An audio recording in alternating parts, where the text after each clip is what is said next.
Alors que l'année 2021 s'est achevée avec beaucoup de célébrations à l'occasion des festivals de louanges et d'actions de grâce comme nous le verrons une fois de plus cette semaine, l'année 2022 a quant à elle démarré en force pour le leader mondial de l'œuvre, le pasteur Théodore Andossi, qui après avoir décollé cette année avec la traditionnelle retraite familiale a enchaîné avec une série de retraites avec différentes équipes, notamment les chefs de département, dirigeants de centre et les assistants, les staffs de l'Université mondiale de prière et de jeûne et celui de l'École de la connaissance et du service de Dieu, qui ont bénéficié jusqu'ici du ministère du leader, comme nous le verrons dans la suite de ce journal. Bonsoir à tous et bienvenue sur la Radio Television Voice of the Cross pour cette nouvelle édition du Koumé News. Comme nous l'avons dit, l'année 2022 a bel et bien décollé en force pour le leader mondial de l'œuvre, le pasteur Théodore Andossi, qui a immédiatement enchaîné avec la poursuite de ses objectifs, particulièrement ceux du mois de janvier qui prévoit une série de retraites avec différentes équipes. Ainsi, entre le lundi 10 janvier et ce mercredi 12, ce sont donc les chefs de département, les dirigeants de centre et leurs assistants, ainsi que les staffs de l'Université mondiale de prière et de jeûne et ceux de l'ECSD qui ont déjà bénéficié jusqu'ici de leur retraite avec le leader. Le reportage.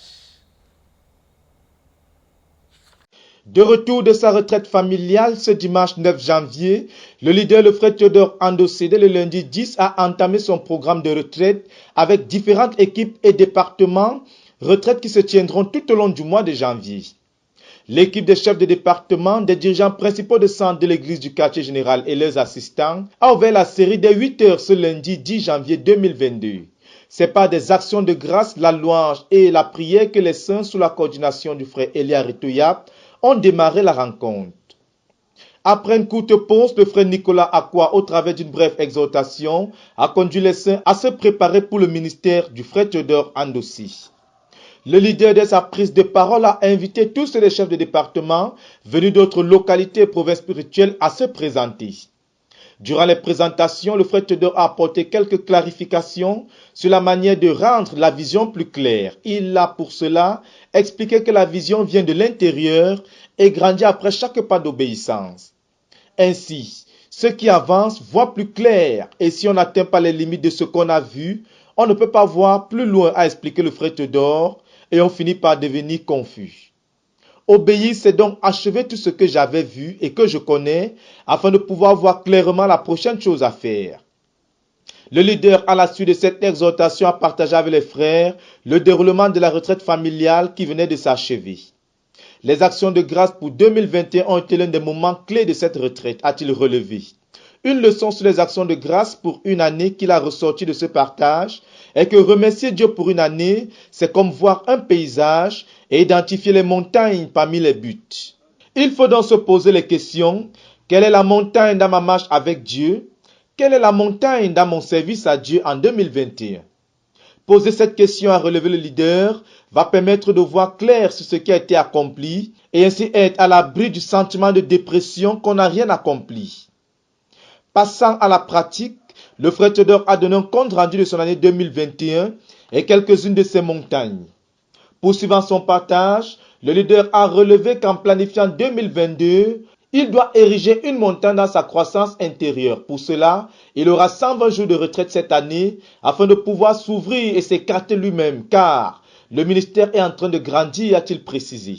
Également pour booster le mouvement d'évangélisation et de conquête en cette année, 10 millions de traités et 1 million d'amour le pardon de Dieu seront produits et distribués, ainsi que 1 million de copies du livre Disciples coûte que coûte, qui va devenir l'un des livres gratuits car, étant en phase de formation des disciples, tout croyant de la CMCI doit avoir ce livre comme le plus élémentaire de la vie des disciples.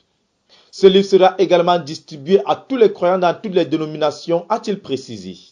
Pour ensuite amener chacun des dirigeants présents à établir ses buts de l'année et ceux du mois de janvier, le frère Théodore a conduit l'assistant dans le livre de Jean chapitre 17 versets 4 à 5, duquel il a relevé que dans l'établissement des buts, il y a des choses simples qui doivent servir de motivation, précisément le fait de se dire « c'est Dieu qui m'a créé, qu'est-ce qu'il avait en pensée et qu'est-ce qu'il attend de moi en tant qu'individu ?» C'est cela qu'on appelle un sens de destinée, a expliqué le frère Théodore. Ainsi, un homme peut dire « Oh Seigneur, plusieurs sont morts et moi je suis vivant. Et voici une nouvelle année qui s'ouvre devant moi. Je suis dans un corps pour faire ta volonté, Seigneur. » En procédant ainsi, on établit les buts avec un sens de destinée. Puisque Christ m'a estimé au prix de son sang, à cause du grand trésor et de la valeur qu'il a vu en moi, le but que j'établis reflète la valeur que j'attribue au sang de Christ, a précisé le frère Théodore.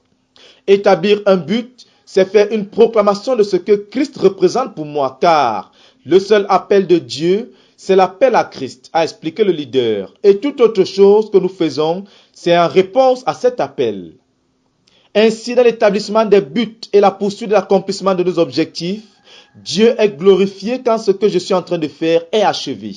Car on se souvient du Seigneur Jésus-Christ qui a dit à son Père, « Je t'ai glorifié en achevant l'œuvre que tu m'as donné de faire. » Sur cette base, tout projet inachevé est une insulte à la gloire de Dieu. Le travail, c'est donc l'adoration. Le travail de chacun, c'est son culte à Dieu, a martelé le frère Théodore. C'est donc à chacun d'adorer Dieu et de se noter soi-même. On apporte la gloire à Dieu. On adore Dieu en achevant le travail qu'il nous a donné, a-t-il insisté. Et quand on nous donne un travail à faire pour Dieu, c'est une chance et une opportunité qui nous est donnée d'offrir un culte à Dieu. Après ces paroles et bien d'autres encore, le frère Théodore a exhorté chacun à ne jamais oublier ces leçons de base. Après une brève pause de 17h à 19h, les saints se sont retrouvés pour la session du soir au cours de laquelle le leader a invité chaque personne présente à venir remercier Dieu pour une montagne de sa vie en 2021. Ceux qui, à la lumière de leur accomplissement, ont réalisé qu'ils avaient gaspillé 2021, ont été invités à se repentir. Après cette partie qui a été meublée de beaucoup de corrections et de réalignements de plusieurs, le frère Théodore a invité chacun à s'attendre à Dieu pour recevoir de lui son objectif de 2022. Chacun a tout d'abord été invité par le leader à écrire dans son cahier les paroles suivantes. Dieu m'a créé à son image et je suis un homme de destinée. J'ai été racheté à un grand prix, le sang de Jésus. Qu'est-ce que je dois faire en réponse à ce sang? Sur la base de cette proclamation et pendant qu'un chant était en train d'être exécuté par la sœur Germaine Billet sur la prophétie de l'année d'Isaac, chacun a écrit ses buts.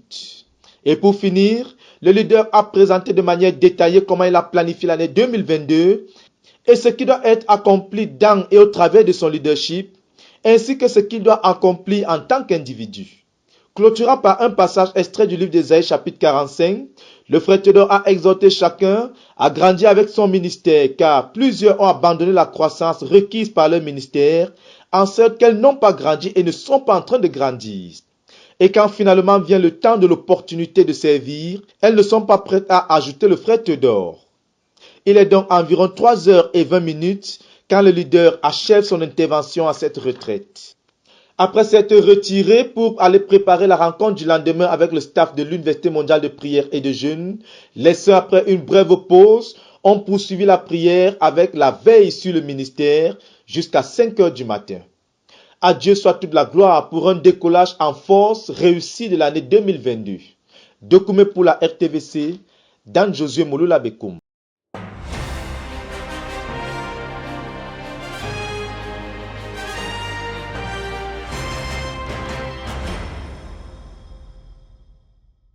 La deuxième retraite du frère Théodore de cette année s'est tenue ce mardi 11 janvier 2022 à Comé. Une réunion spéciale destinée au staff de l'UMPJ pour la planification des objectifs de l'année 2022 pour autant que chaque membre du staff de cette institution est concerné. Ils étaient au total 49 participants et 14 autres en ligne à prendre part à cette rencontre. D'entame, le Saint-Esprit a dirigé la réunion amenant chacun à se présenter, déclinant son nom, sa fonction, ce que chacun était capable de faire en plus de sa tâche assignée.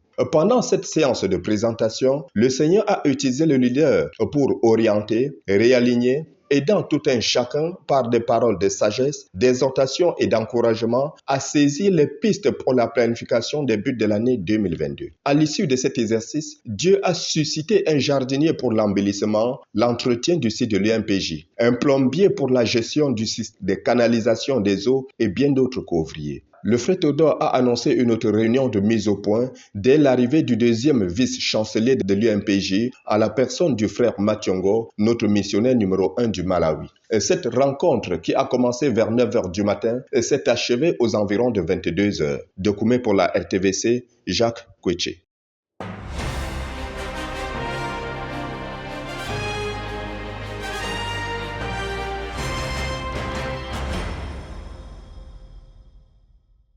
La troisième retraite du leader à la base en ce début d'année a eu lieu à Koumé ce mercredi 12 janvier 2022. Réservée au staff de l'école La Connaissance du Service de Dieu, elle a réuni 61 participants en présentiel et plus de 47 points de connexion par Zoom de 18 nations et de 30 localités. 20 écoles La Connaissance du Service de Dieu annexes étaient représentées à cette rencontre. Coordonnée par le pasteur Charles Nchama Atangana, vice-principal de l'école La Connaissance du Service de Dieu, elle a commencé à 8h et s'est achevée vers 18h. Le frère Théodore a été à ce rendez-vous avec pour fardeau de rappeler aux uns aux autres ce que nous devons ambitionner de faire à l'école La Connaissance du Service de Dieu. Il a tenu à préciser qu'il ne faut pas que cette institution de formation pour le ministère devienne une école biblique où on enseigne sur la prière sans prier à Dieu, les méditations plutôt que les rencontres dynamiques quotidiennes avec Dieu, la formation des disciples sans la croissance spirituelle, les pratiques sans aucune vie, sans Jésus, sans Dieu, sans sa présence, sans sa gloire ou sans sa puissance. Pour autant que la formation des ouvriers pour notre œuvre est concernée, le frère Théodore a exposé aux participants la méthode du maître dans la formation des ouvriers et celle de notre père fondateur, le frère Zach, et son expérience personnelle en tant que missionnaire au Nigeria. Le frère Théodore a expliqué que le Seigneur Jésus a formé 2 catégories d'ouvriers de manière différente, les 12 puis les 72. À partir de Marc chapitre 3, versets 13 à 15, les 12 avaient été choisis, nommés apôtres pour être ses compagnons, c'est-à-dire être avec lui pour être envoyés plus tard prêcher. Enfin, les apôtres devaient sortir de là avec l'autorité pour chasser les démons. C'était une formation à 3 niveaux. Les apôtres devaient faire chemin avec lui pour le connaître, être ses compagnons dans sa vie et l'accompagner dans son ministère. En le servant, comprendre son ministère. Ainsi, il leur a ouvert sa vie et son ministère. Car ils ont prié avec lui, ils ont mangé avec lui, ils ont voyagé avec lui. Ils ont été absorbés dans sa vie. Ils ont appris à rendre ministère. Ils ont acquis de l'autorité. Ils ont fini par le connaître. Comme pour évaluer leur formation, ils ont été envoyés avec des instructions du maître, telles que mentionnées dans Marc chapitre 6, versets 7 à 10. Ce qui établit les principes du missionnaire. De leur retour, après leur compte rendu, le fruit de leur travail témoignait de l'efficacité de la formation du maître. Ce qui nous montre qu'après toutes ces années, les pratiques missionnaires peuvent changer, mais les principes du maître restent. Et telle était la lumière que le frère Théodore voulait apporter à l'école La Connaissance du Service de Dieu en ce début d'année. De Koumé pour la RTVC, Jacques Koueché.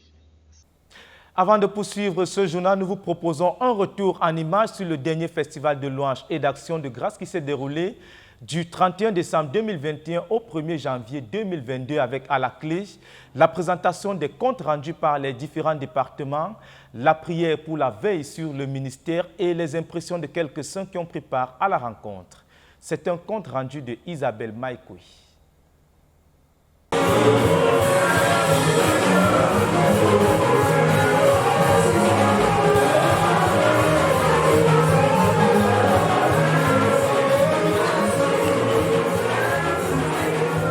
Le Festival de louanges et d'action de grâce du 31 décembre 2021 au 1er janvier 2022 a été organisé au quartier général de la communauté missionnaire chrétienne internationale.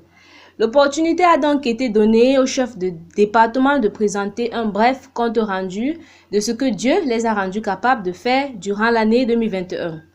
Ainsi donc, le coordonnateur de cette tranche du festival a été le pasteur de l'église du quartier général, le pasteur Alphonse Tawet, qui a de ce fait invité les 10 responsables. C'est ainsi que le pasteur Nicolas Akwa a été invité à venir donner un bref compte rendu du département des constructions. Le frère Paul Ngwa, à son tour, a présenté le compte rendu de l'Université mondiale de la prière et du jeûne.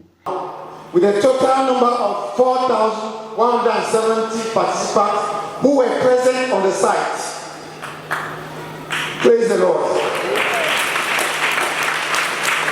Par la suite, la sœur Henriette est venue donner un compte rendu de l'école de la connaissance et du service de Dieu. Nous avons écrit les biographies de la sœur Colette Niamé de Douala. Les mamans, si tu l'as connue. Et bien d'autres frères tels que le frère François Alama pour le centre de prière stratégique, la sœur Ginette Bekolo pour les œuvres de miséricorde, le frère Paul Olaiton pour le département de la communication. To produce 56 editions of Kume News. That's 51 in French and 5 in English, making a total of 507 news articles gathered. La sœur Caroline Aqua pour la maison de prière de Bertois pour toutes les nations. Nous avons prié 4203 heures 9 minutes avec 103 personnes. Alléluia! Après cette session de compte rendu ponctuée par des actions de grâce et des louanges, il a été question de laisser la place à la dirigeante du centre de prière et de jeûne pour la conquête du monde. La sœur Esther Kouonang prendra donc la parole pour conduire les saints à prier pour le leader, la base de notre œuvre et surtout notre ministère dans les nations. Enfin, cette portion s'achèvera dans la joie avec un repas succulent qui fut servi et quelques bien-aimés donner leur impression. Mes impressions sont tellement grandes parce que ce festival pour moi m'a tellement marqué. Déjà, s'il n'y avait pas de vertige, je devais beaucoup danser, mais j'ai quand même dansé. Et la foule et tout. Et ce qui m'a tellement marqué, c'est la parole que le Seigneur avait donnée. Déjà, ça coïncide avec les engagements que j'avais pris avant de venir au festival. Et avec cette parole, en réalité, Dieu était au milieu de nous. Et il nous a vraiment réconfortés. Il nous a aussi relancés maintenant dans sa mission. Ce qui m'a marqué, c'était plus d'abord la louange qui était vivante à ces festivals. La louange, l'adoration. Et vraiment dans la louange, moi j'ai vu quelque chose, j'ai vraiment vu la présence de Dieu. J'ai vraiment vu la puissance de Dieu. Et sa présence est manifeste qui était là parce que, bon, quand on louait, je sentais que nous étions tous relax. C'était quelque chose qui coulait tout juste facilement. Ce n'était pas comme d'habitude, il fallait s'efforcer pour les pas, pour les danses, pour l'harmonie dans les chants. Tout était si facile. La présence, la main de Dieu a pris le contrôle des choses et cela s'est passé très simplement. Et ce qui m'a encore marqué, c'était la Réma de 2022 que le Seigneur, le frère Théodore nous a fait part. Vraiment, ce que j'ai ressenti, c'est vraiment moi, ce que j'ai accueilli dans mon cœur, c'est l'abondance de paix qu'il a proclamée sur le peuple. C'est l'abondance de paix. Et j'ai reçu d'abondance de paix. Et je pars avec cette paix-là à moi et dans mon cœur. Gloire à Dieu. Bonne année. De Koumé pour la RTVC, je suis Isabelle Maïkoué.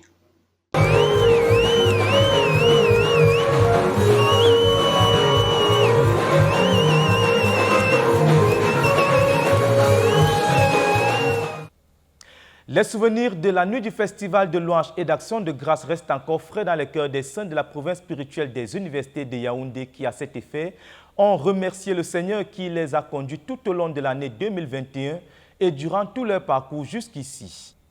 Vendredi 31 décembre 2021, la province spirituelle des universités de Yaoundé organise une fois de plus le festival de louange et d'action de grâce comme à l'accoutumée, afin d'élever à Dieu dans un même corps toute leur reconnaissance au Seigneur pour une nouvelle année.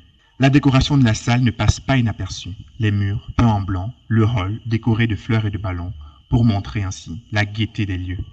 Les invités bien installés et aussitôt emportés par les mélodies servies par les membres de la chorale étaient tous transportés par l'Esprit de Dieu qui se faisait ressentir.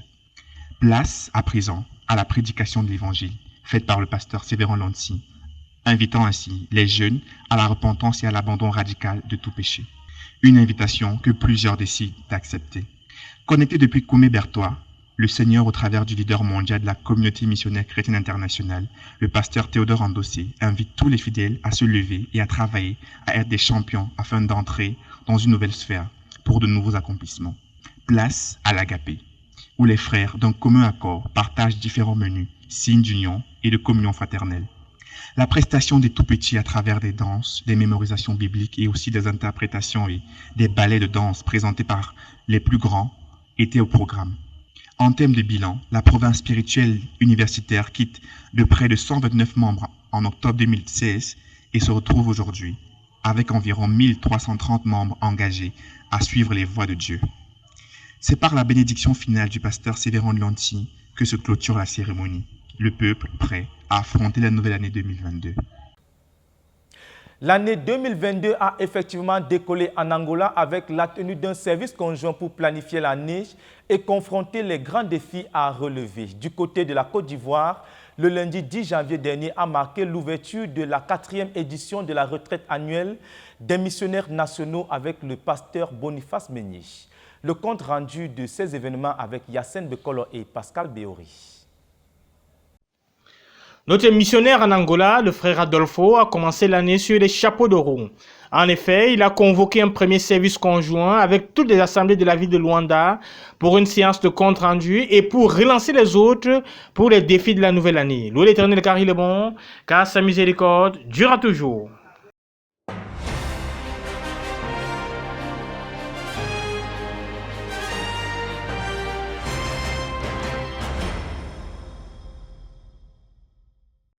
La retraite annuelle des missionnaires nationaux de la CMCI Côte d'Ivoire avec le pasteur Boniface Meigné, leader national de la dite communauté, s'est ouverte ce lundi 10 janvier 2022 au siège de la CMCI à Abidjan, Cisa Djamé Liberté. S'inscrivant dans le cadre des cours de formation et des actions pastorales de l'école de la connaissance et du service de Dieu, section Côte d'Ivoire, cette retraite sera l'occasion pour nos 398 missionnaires nationaux de communier dans la présence du Seigneur à travers la communication mutuelle, des dons spirituels, des partages de l'action de la main agissante de l'Éternel sur les champs de mission, l'évaluation de l'œuvre accomplie au cours de l'année dernière et la planification de la nouvelle année. Le tout visant à renforcer le dynamisme de l'entreprise missionnaire pour une conquête plus efficace et plus fructueuse. Pour cette 4e édition, le pasteur Meigné a indiqué à l'armée des missionnaires que les travaux et études qui se mèneront au cours de cette retraite porteront principalement sur le livre Le vainqueur en tant que serviteur de l'homme, du professeur Zacharias Tanefomoum. Un livre dans lequel l'auteur explique que ce que la plupart des gens appellent service de Dieu, c'est réellement le service de l'homme. Car le Seigneur Jésus enseigne que ceux qui avaient l'intention d'être les premiers au ciel devaient devenir des esclaves de tous les hommes. Ainsi, c'est en servant les hommes à travers le prix payé dans le jeûne, les prières, l'évangélisation et toutes les implications du service et des soins pastoraux que le missionnaire traduit son statut de serviteur de Dieu. Cette retraite qui se clôturera le dimanche 16 janvier permettra donc aux missionnaires d'aiguiser leurs armes pour un service plus efficace dans leurs respectifs champs de mission. Cette journée introductive de la retraite a été marquée par les bonnes nouvelles de l'action de la présence agissante de Dieu sur les champs de mission. Le Seigneur est à l'œuvre pour sauver, pour délivrer, pour guérir dans la nation. Et le témoignage étant une arme puissante contre l'ennemi et le moyen de proclamation de la manifestation de la puissance de Dieu, le pasteur Meigné a invité les missionnaires à obéir à l'exhortation du psaume 96, le verset 3, qui dit « Racontez parmi les nations la gloire de l'Éternel, racontez parmi les peuples ses merveilles ». À cet effet, plusieurs témoignages de résurrection, de délivrance, de conversion des âmes ont été partagés par les missionnaires. Gloire à Dieu. Je suis la sœur Fatim Uebi, missionnaire numéro 2 de Bianois. Nous sommes dans le sud Komoué. Alléluia. Moi aussi, je vais dire merci au Seigneur qui a opéré un miracle dans notre localité Bianois. Alléluia. Qui a sauvé une maman de la mort. La maman d'une de notre sœur. Elle a appelé le frère, mon mari, pour dire « Ah, sa maman est malade. C'est une vieille, elle avait 81 ans en 2021. » Et nous sommes partis, on dit elle est à l'hôpital. Nous sommes allés à l'hôpital. Les médecins disent que ça n'allait pas, que la vieille est décédée. Alléluia! Et le pasteur et moi, nous sommes rentrés. On a commencé à prier pour la vieille. Effectivement, son cœur Elle ne respirait plus. Et lui, il a reçu appel, il est sorti. Je l'ai imposé la main parce que j'ai écouté un témoignage ici d'une maman qui disait qu'ils ont appelé le nom de la personne. Et j'ai commencé à proclamer, Elisabeth, reviens au nom de Jésus. Et elle a toussé. Acclamation à Jésus-Christ. Jésus fait des merveilles en Côte d'Ivoire. Elle a toussé et puis elle a soulevé la tête. Ils ont envoyé pour elle à cracher dedans. Je vous dis la vérité. Aujourd'hui, la vieille vie, les gens ont programmé dans le village qu'elle est morte. Ses parents qui sont en Europe ont commencé à appeler pour pleurer. Mais cette maman, elle a 82 ans cette année. Elle vit, elle se porte très bien. Donc je vais dire merci au Seigneur. Jésus-Christ.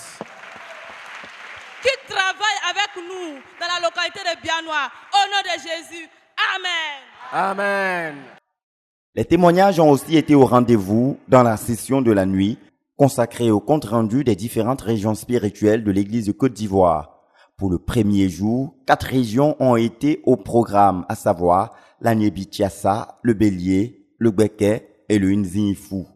En plus de la croissance des effectifs et des assemblées, des programmes de conquête de l'année dernière ainsi que des perspectives 2022 relatés dans ces comptes rendus, chaque région a partagé des témoignages illustratifs de la présence de Dieu et de sa main agissante dans leurs respectives régions. Le temps étant insuffisant, ils se sont limités à 2 ou 3 témoignages, sans compter les multitudes de merveilles accomplies par le Seigneur que le temps ne serait pas à mesure de contenir. Une de nos sœurs qui s'appelle Léontine, dans un village de Toumaudi, était allée rendre visite à une autre sœur. Et c'est là-bas qu'un musulman l'avait embrassée par derrière. Et elle avait repoussé ce dernier-là. Il avait insisté. Et elle lui avait dit que mais je suis une femme mariée. Et lui aussi, il avait reconnu qu'il avait aussi une femme. Donc, elle a dit qu'elle s'en va. Il a voulu l'accompagner, elle a refusé. Et comme il insistait, elle dit que donc elle ne va plus. Et c'est comme ça qu'elle a réussi à l'éviter. Quelques instants après, elle a commencé à sentir une douleur au niveau de ses côtes. Et les frères ont prié pour elle. Ça n'allait pas toujours. Et ils l'envoient à l'hôpital, on lui a fait des injections. Et elle est rentrée à la maison. Et après cela, elle est morte entre les mains des frères. Et lorsqu'ils ont appelé leur dirigeant, le pasteur Koné, il est venu, il a encouragé les frères, et ils ont commencé à prier pour la sœur. Et pendant qu'ils étaient en train de prier, la sœur, dans une vision, s'est retrouvée en train de monter des collines. Et pendant qu'elle partait, elle a rencontré le Seigneur Jésus, qui lui a demandé de se retourner. Elle a refusé. Et le Seigneur a soufflé un vent sur elle pour la ramener. Et dans la réalité, pendant qu'il a fait prière, elle s'est réveillée. Et le dirigeant avait crié son nom pour l'appeler. C'est en ce moment-là qu'elle s'est réveillée. Gloire à Dieu.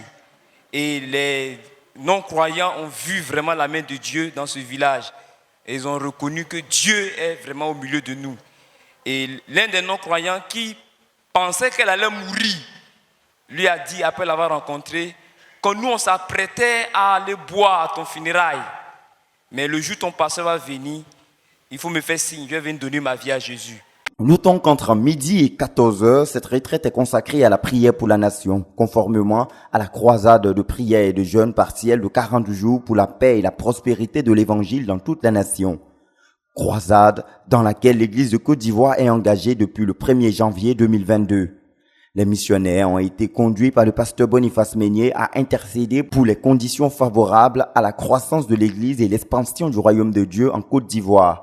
L'une des révélations de cette session d'intercession jeûnant pour la nation, c'est que tous les missionnaires sont une bénédiction de Dieu pour toutes les localités où ils se trouvent, car ils sont des agents vecteurs du développement social, économique et même éducatif et familial de la nation, de par les prières actives pour ces sujets et le service au bien-être des habitants de ces localités dans lesquelles l'Église est implantée. Des proclamations pour l'ouverture des portes de la nation, pour la pénétration de l'évangile et le renversement des obstacles devant notre littérature dans la nation ont aussi été à l'ordre du jour. Communion fraternelle, édification et communication mutuelle des dons spirituels, témoignage des merveilles de Dieu sur les champs de mission, intercession pour le succès de l'entreprise missionnaire et pour la paix et la stabilité dans la nation, et compte rendu de toute l'œuvre accomplie sur les champs de mission, tels sont les points focaux qui marqueront tous les 7 jours de cette 4e édition de la retraite des missionnaires avec le pasteur Boniface Meignier, ouverte ce lundi 10 janvier et qui fermera ses portes le dimanche 16 janvier 2022.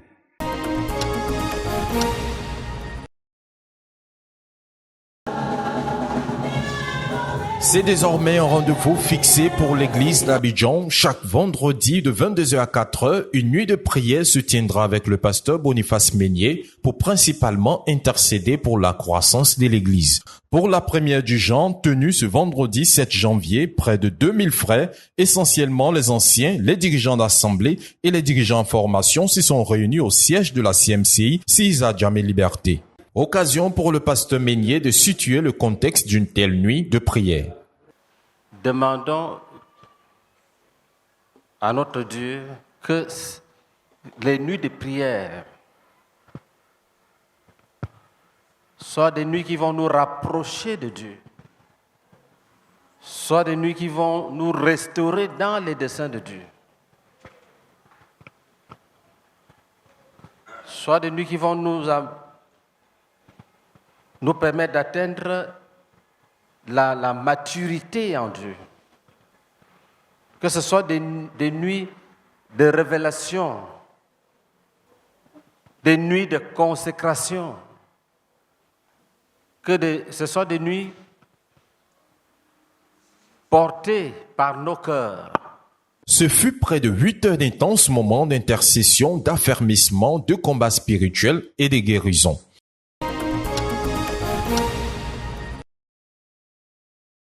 D'entre-deux-jeux, la louange menée par les sémeurs et plusieurs témoignages des bienfaits du Seigneur ont marqué les premiers instants de cette rencontre. Les saints ont été bénis, délivrés, guéris et restaurés par le Seigneur et à tour de rôle, ils n'ont pas manqué de témoigner leur gratitude à Dieu. Des témoignages qui ont ranimé la foi des frères et surtout affermi leur élan pour les prières à élever en cette nuit. Ils avaient dit que j'avais une hernie ombilicale et frère, ça me faisait terriblement mal. Je vais sauter beaucoup de choses, mais j'ai regardé le témoignage du frère Ebenezer. Il a rendu son témoignage le 1er janvier à Atiekwa. La douleur était là. La douleur persistait. Je disais, la veille, j'ai dit à mon mari que j'ai très mal. Et le jour qu'on a regardé le témoignage du frère Ebenezer, j'avais également mal. Il a dit que le Seigneur l'avait délivré. Et j'étais assis sur la natte et dit, Seigneur, tu peux aussi faire pour moi. Et les minutes qui ont suivi, la douleur que je sentais a disparu.